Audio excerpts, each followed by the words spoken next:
Hey, it's Benji Cole, son of Al Cole from CBS Radio and host of People of Distinction, the talk that gives an in-depth view of some of the most dynamic, intelligent, and successful people on the planet.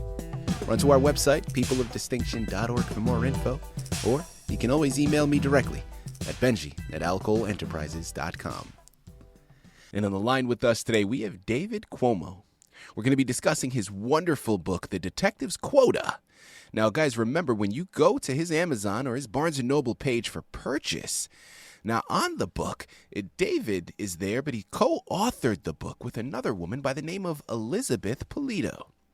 So both names will be on the book, but we're just going to be talking to David today. So once again, the authors on the book, David Cuomo and Elizabeth Polulach. But we're discussing this all today with David. As I said, the book is available for purchase through Amazon as well as barnesandnoble.com. And I will say that David was brought to our network by some of the best movers in the business, AuthorFlex Media Publishing. So if you have a book that you'd like moved, give yourself the best gift you could possibly give. You contact AuthorFlex. You can find out more information on them at authorflexmedia.com. So without further ado, let's jump right in. David, first and foremost, welcome to People of Distinction, and thank you so much for being a guest. How are you? Thank you. I'm fine today, and I thank you for having me as a guest. Absolutely. Well, listen, the pleasure is all ours. We're absolutely looking forward to this. Not only A, to have another book to add to the shelf, not only B, to have a journey that we can embark upon safely, but also, as I stated, to give us that opposite side of things, to give us that alternate perspective that we're generally not hearing. So, David, I know we have so much information to cover, but before we go into the book, let's hold off slightly. Start by telling our listening audience a little bit more about yourself and your background, please. Well, I was a prosecutor in the Cook County State's Attorney's Office, which is in Chicago, Illinois, from 1982 to 1992. During that time, I prosecuted well over 1,000 cases. I won most of them, which is something that every prosecutor always says. And it was during that time that I was prosecuting cases that I got the idea that someday I would like to write a book about murder mysteries. And what I kind of did is I collected information from different cases that I thought would be interesting. And then for about 20 to 25 years, I kind of forgot about writing the book. About 3 years ago, I decided, after a lot of procrastination, to go ahead and write the book. And the book is based on real events. What I did is I changed the names of some of the officers. I changed the way that events occurred. And what I wound up doing is writing a classic murder mystery. And what makes my book different from other books is that this actually has two murder mysteries in it. It has a double murder mystery. I have talked to people that have read the book, and they all told me they were shocked at the ending. They never saw it coming. And that's kind of one of the things I wanted to accomplish. I knew that given the idiosyncrasies of the cases that I tried, that I would be able to piece together a real shocking murder mystery. And the other thing is, you mentioned, in Chicago and elsewhere in the country, there is a lot of bad press that the police have had to deal with. And that's especially true in Chicago. I don't know if anybody listening right now is from Chicago, but the police department in Chicago has taken one beating after another. Mm-hmm. I wanted this book to kind of tell the other side. That side being that the police, a lot of them are hardworking, they're honest, they put their lives on the edge every single day. And I think if you read through the book, you will see that theme over and over again. And that's something I really wanted to accomplish. I mean, I not only knew many police officers from my days as a prosecutor, but my dad was a police officer in Chicago for 45 years. So that theme became important to me. David, thank you very much for sharing that.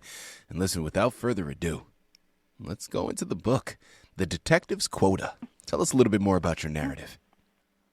What happens in the book is that the police department is confronted with three very strange murders of girls. And they all happen at the same place. If you're familiar with Chicago, Chicago has two baseball teams. One of them is the Chicago White Sox. And these murders happen in the alley behind White Sox Park. Captain of the detective division assigned himself and a detective named John McBride to investigate these murders. And what winds up happening is the more they investigate, the more the captain believes that this detective McBride was the person that committed the murder. There's all sorts of evidence, kind of circumstantial in nature, which would point the finger at him. But just if I could give a couple of things.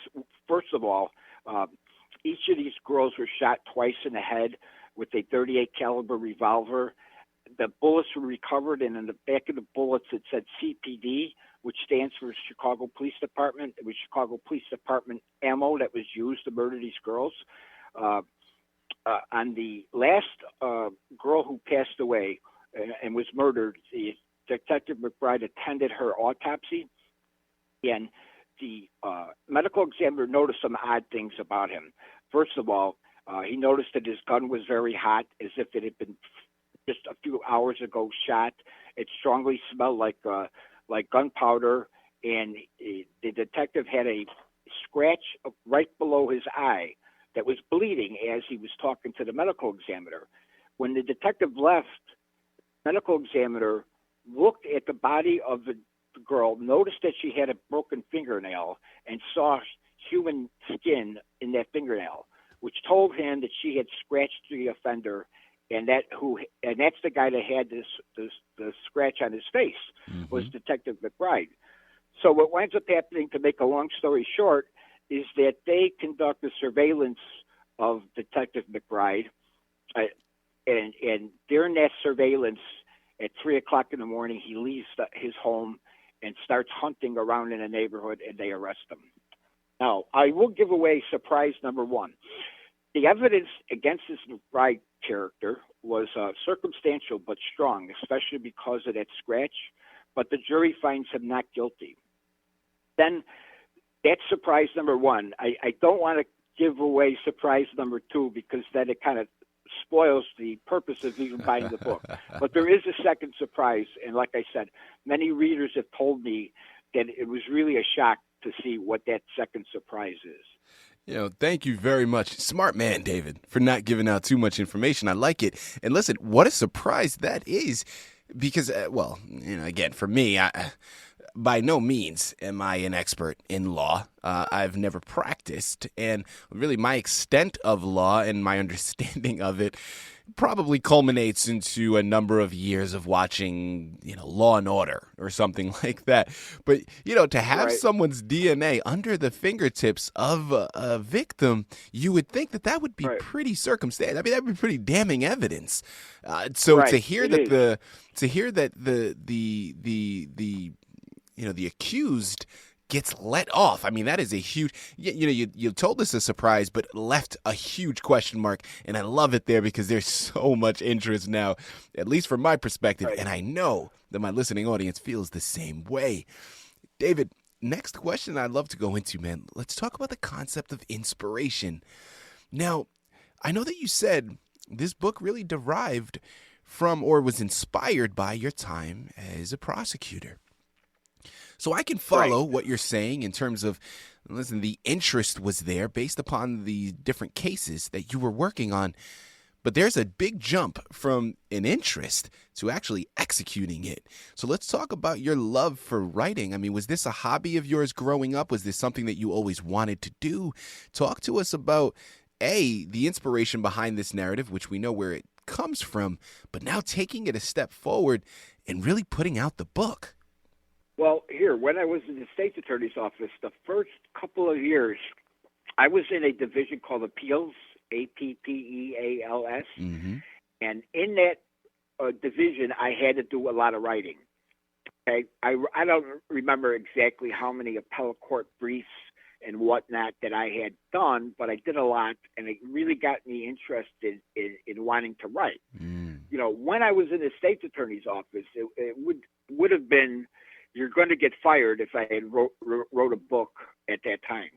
So my point is that I got the inspiration from being in the state's attorney's office, but I couldn't write a book about crime while I was in the office. Right. That would have been against the rules.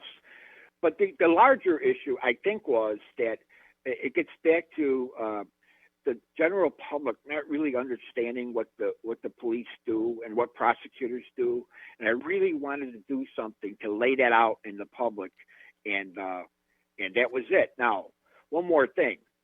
I have read dozens of murder books. Like one that really inspired me was called In Cold Blood, which was written by Truman Capote. Mm-hmm. He invented this idea that you could have a nonfiction book written in a fictional way. And that's what I wanted to do, and that's what I think I did do. But my inspiration really was from being in the state's attorney's office, from writing in the state's attorney's office, and I always had it in me that I wanted to write. Maybe I'm not sure exactly where that inspiration came from. I always felt that way, that I wanted to do it. Well, listen, we're very glad that you did, because, of course, it culminated in this fantastic narrative. Guys, again, here on the line with David Cuomo, we're discussing his fantastic book that was co-written between him and Elizabeth Polito called The Detective's Quota, available for purchase through Amazon as well as BarnesandNoble.com. You know, David, next question I want to go into, man, let's talk about that title. Because it instantly grabs you, and really that last word is what I really want to know, the quota, right? Because it gives a variation of things that come to mind. Now, rather than assume, David, because you know what happens when you assume, I'm not going to do that to you. I have you here on the line. I can come right out and ask. Talk to our listening audience about why you chose that title to be the representation for your book. Here's what happens. This Detective McBride, who winds up getting arrested and tried for these murders, he was on probation. He had a tragedy in his family. His wife and daughter were killed in a drunken driving accident, and he kind of left the police department. When he came back after about 2 years, they didn't want to put him back to work immediately. What they did is they gave him a quota of having to solve 3 homicides in the space of 1 year. And what happens in the book, and now I'm going to get a little bit into where the spoiler alert is, but what happens in the book is Detective McBride not come close to meeting his quota. And he knows he's only got a year to go. He's got to do something to meet his quota. What he decides to do is murder 2 girls himself and then frame another person for those 2 murders. If he was able to do that, he would have met his quota and be able to remain on the force. But what he didn't realize is that as he planned and executed these murders, that he was leaving evidence of his own involvement in those murders. So that's what happens. I mean, the quota language comes from the fact that he was given a quota of 3 homicides to solve, and he decided to solve them by committing the murders himself and then blaming somebody else. That's what he did. That's where the quota comes from. There you have it.